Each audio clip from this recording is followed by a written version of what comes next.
sheekh maxamed ilaahay subxaana wa tacaala ha ku barakeeyo miisaanka xasanaadka ku saaro weli waxaynu ku jirnaa su-aalo aad moodo dhinaca dhallinyarada inay ka imanayaan ama xagga labiska ah ama xagga akhlaaqiyaadka iyo dhaqamada had iyo jeer laga soo waarido galbeedka u badan wuxuu leeyahay saa'ilkani waxaa soo baxay beryahan dambe dhallinyar gacanta ku xidhan waxa la yidhaahdo caag ama silsilad ama baraarug wixii la odhan jiray oo qaarkoodna qurux ay ka dayayaan kuwo kalena ay ka dayayaanba in ay difaac ay ka tahay isha iyo wax la mid a maxaa sheekh arrintaa xukunkeedu uu yahay waxaa kaloo soo baxay iyaguna waa su-aasha labaadee dhallinyar badan oo meelaha maaragtay caweyska ay ku caweynayaan habeenkii iyo maqaaxyaha iyo daawashada ay daawanayaan ciyaaraha iyo wax la mida ay wakhtiyada qaar uu ku dhaafayo jamicii iyo jamaacaadkii uu kaga tegayo iyagana maxaad ugu nasteexayn lahayd sheekh maxamed waxa weeye horta qofku marka uu wax xidhanayo maaha inuu iska xidhow maaha qofka muslimkii maaha qof lagu feegaro dushiisa sida gidaarka loogu feegaroo kale maaha qof laga dhigto board lagu xayeysiiye wax oo cid waliba ay ku xayeysiin kastoo ku xayeysiinayso xataa hadday doonto xumaan wadaa qofka muslimka ee waxyaabaha uu ka qiimo weyn yahay saa daraaddeed ba habboonta markuu dhar iibsanayo qofku ama huu dheera kala baxa ama meel isagoo cusubbaha ka iibsada in horta waxa ku qoran iska eego haddaan u garanayna cid u dhiibo dadka qaarkood baa markaad eegto waxa ku qoran wax fool xun uu yahay is waa baraarujin arrinta labaadee dharka shardiga u ahayna waxa weeye inaanu jinsiga kala shabahayn oo ragguna aanu dharkii dumarka xidhan dumarkuna aanay xidhan dharkii ragga shardiga kale waa u yaallaa waxa weeye inaanu dharkani dharkii gaalada iyo lagu yaqaano iyaga caanka ay ku ahaayeen waa inaanu ahayn waxyaabahaasa aadaabta dharka kolley ay ka mid yihiin iyadoo ay fara badan tahay kuwaas waa ka mid waxyaabaha yaree la xidho dadkan waxaa laga yaabaa dhallinyaradu waxay arkayaan qof filim ku jira ama riwaayad ama wax jilaya oo wax xidhan wallahi waa lagu ilbaxaa baa laga yaabaa qaarkood inay u qaataan oo wax kastoo gaalada ay ku arkaan inay u fahmaan inuu yahay wax lagu ilbaxayo waana wax edabdara ay ku jirto ama caqiide kaleba ka soo jeeda waxyaabahan la xidho qaarkood baa la yidhaha qowmuluudkay caan u yihin ayay calaamad u yihin qaar baa nimankan hinduuska ee dabcaabudka calaamad u ahoo ay aaminsan yihiin inuu ama isha ka celinayo ama waxyaabo kale iyo cisi lagu helo ama caqiide uu ku lug leeyahay marka iska qaado uun maahee waa inaad ogaataa waxani xagguu ku daba leeyahy marka arrimahaasoo dhan inay dhallinyaradu aada uga feejignaadaan oo kuulahan faraha badan iyo baraarugahan iyo waxaan la xidhxidhanayo inay ka xoroobaan baa u wanaagsan aynu kula talinaynaa markuu caqiide ku daba leeyahayna dee waa arrin khataroo gaalnimo qofkii u saari karta haddii uu ogaado u badrheedho arrintan kale la xidhiidha dhallinyarada iyo qaar badan oo ka mid inay cibaadada dayaceen iyo wakhtigoodii waxaynu u sheegaynaa walaalaheenna daa'irta ah iyo ubadkeenna iyo ehelkeenna intuu qofku adduunkan joogo inuu mudan yahay inuu sahay qaato weliba cimriga kiisa ugu qiimaha badanina waa wakhtigu dhallinyaro qofku yahay wa shabaabaka qabla harami wa faraaqaka qabla shuqli rasuulku sala allahu calayh wasalam xadiidkii saxiixa markuu ummadda tilmaamayay wuxuu lahaa shani intaanay kuu imanin shan ka faa'iidayso shanta laga faa'iidaysanaya waxaa ka mid ahaa cimriga iyo jaaniska uu qofku hayo iyo wakhtiga dhallinyaronimada intaan mashquulku ku iman ee aanu gabowgu ku imanin ee aan geeridu ku imanin waxyaabaa laga faa'iidaysanayaa markaa qofku intuu horu mari karo ee kayduu dhigi karaa waa kolba siduu uga faa'iidaysta dhallinyaronimadiisa waxaan leeyahay daayarta ha dayicina wakhtigiinna si aydaan marka aa weynaataan uga murmin cimrigiinna oo waxaynu aragnaa reer magaalka qaar ka mid ahoo marka la ydhaha hebelow 60 baad maraysaa 70 xanaaqa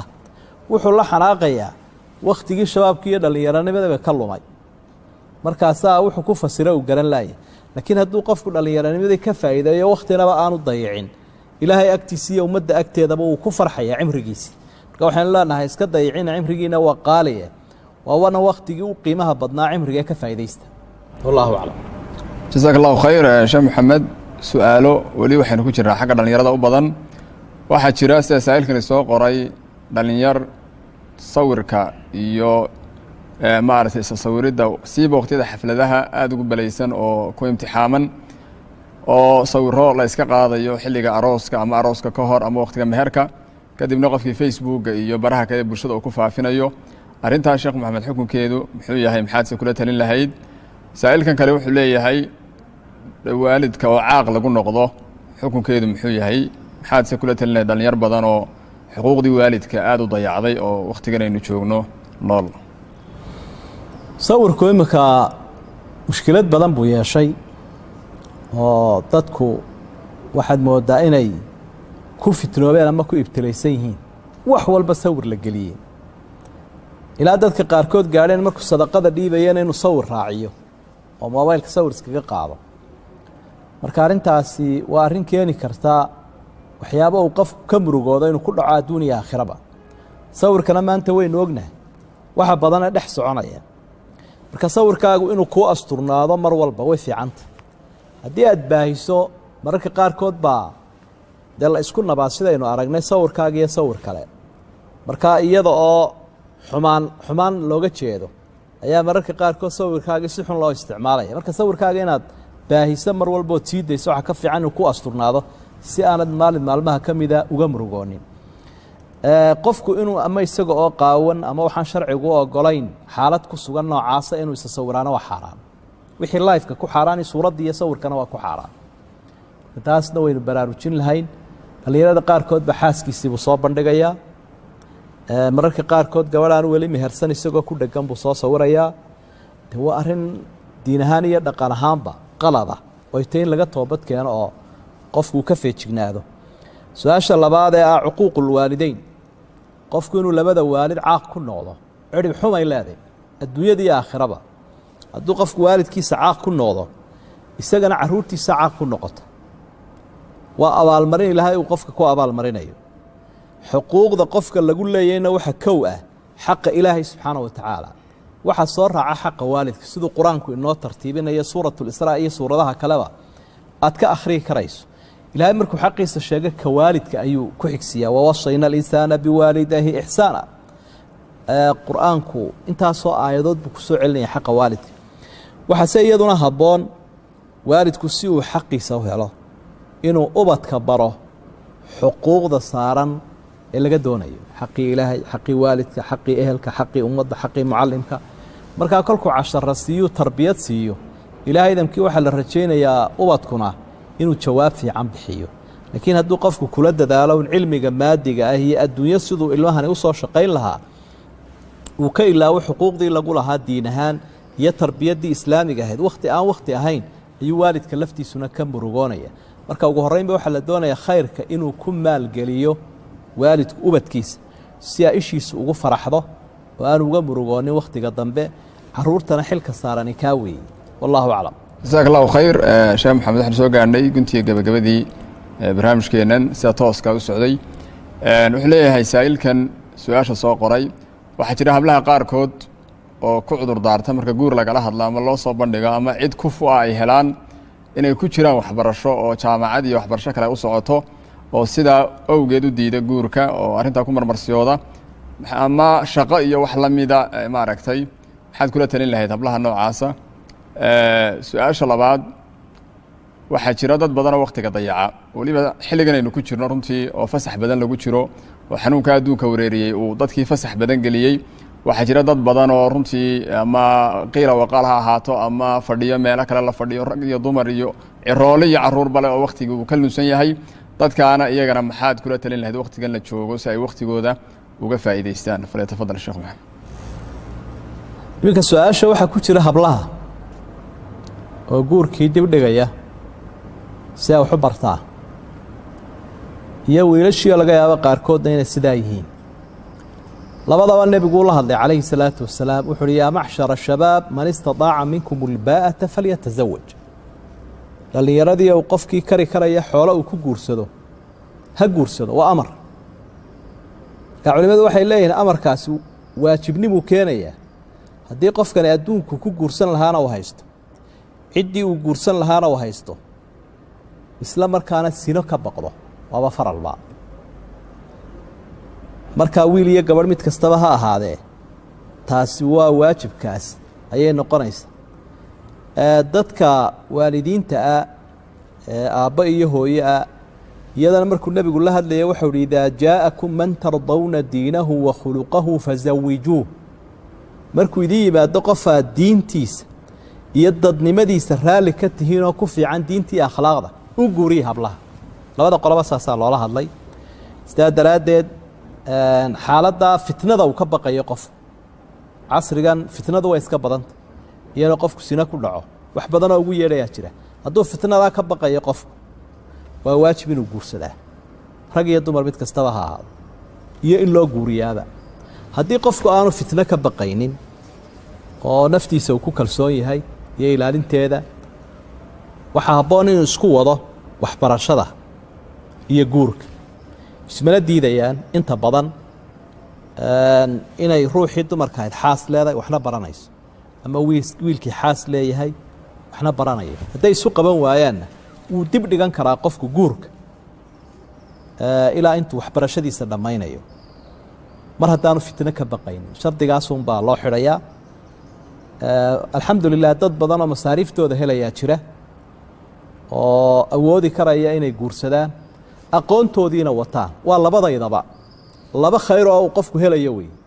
wakhtigu waxaa la yidhaha maanta wuxuu u tirsan yahay qofka wax baranaya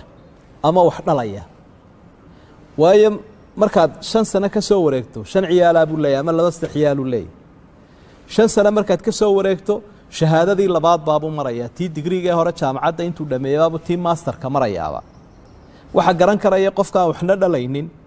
waxna baranaynin war goorbaad intaan ciyaaro dhashay war goorbaad intaan jaamacadood ka baxday un baa laga yaabaa inay ka soo hadho ka labadaba in la isu waafajiyo daayarta si ay u asturnaadaan ayaynu ku talinaynaa wax wanaagsan weeye xukunka sharciguna marka uu waajibayaa waqti guurkaasi waa xaaladda aynu soo sheegnay su-aasha labaad iyaduna aadka u muhiimka ah ee bulshadeenu maanta maadaama shaqooyinkii laga soo fadhiisiyey dabadiiyo gudaba inay guryihii iska fadhiyaan wakhtigiina wakhti badanna ay haystaan dar badanina aanay ka faa'iidaynayn wax jiro weeye runtii wakhtigu waa qaali wakhtigu markuu ka warramayay nebigu calayhi salaatu wasalaam wuxuu yihi 4 su-aalood qofku markuu qabriga ka soo baxo loo dhiibayo labaa wakhtiga ahaa dhalinyaranimadiisii iyo cimrigiisii maxaad ku tagsiisay cimrigaagii dhallinyaranimadii maxaad ku tagsiisay waa 4 su-aalood loo dhiibaya labaa wakhtiga ah iyo cimriga ah saa daraaddeed waa inaad dib u noqotaa ood xisaabtantaa siduu cumar ibnu khadaab allaha ka raali noqdee taladiisa ku bixiyey xaasibuu anfusakum qabla an tuxaasabuu intaan aakhiro la idin xisaabin horta ifkaysa sii xisaabiya si aad u guulaysan karto 24 saacadood baynu haysanaa ama guri joog ama bannaan joog bal hadda waxaad eegtaa 24kii maxaad ku qabatay inteebaad naftaada siisa inteebaad ehelka siisa inteebaad diinta siisa inteebaad danaha caamkaa siisa wakhtigii baad kala xisaabisa haddaad 6 saacadood huruday 6na raaxaysatay 12 soo hadhay sideed yeelaysa madigi iyo damta iyo qaylo iyo riwaayad iyo bilaa macnad ku jiraysa miyaanu ilaahay ku eegayn miyaan la isku soo noqonayn miyaan wax laga qoraynin 12 saacadood qofku waanu dhaahdaa bar hadda aynu waxbarasho mid diineed iyo mid duunyada halkana la soo dhigo aan kala faa'iideysano daayirta loo faa'iideeyo fursadda loo helay caruurta ee hore aan loogu heli jirin looga faa'iideeyo aqoon iyo aadaab iyo diin iyo duunyo intaba marka waqtiga xayaatul muslimi kulluha mubarmaja qofka muslimka noloshiisu way wada habaysantay wax cabad iyo ciyaar male wuxuu ogyahay caalamkan markuu yimi inaan ciyaar loo keenin afa xasibtum annama khalaqnaakum cabathan ilaahay baa wuxuu ma waxaa moodaysaan inaanu idiin abuurnay xikmad la'aan ma jirto marka wakhtigaa faraha badana aynu helay dhinac kolkaad ka eegto shaqada lagaa soo joojiye fadhiguun ha eegine camal saalixa uga faa'iidayso cilmiga uga faa'iidayso cibaadada uga faa'iidayso si aad kor ugu socoto maalin walba wax ku kordhaan baraarujintaynu samaynaynaa waa taas weeye marka jadwal hala sameeyo halkaa lagu dhajiyo saacadahaasi waa saacadihii ilaahay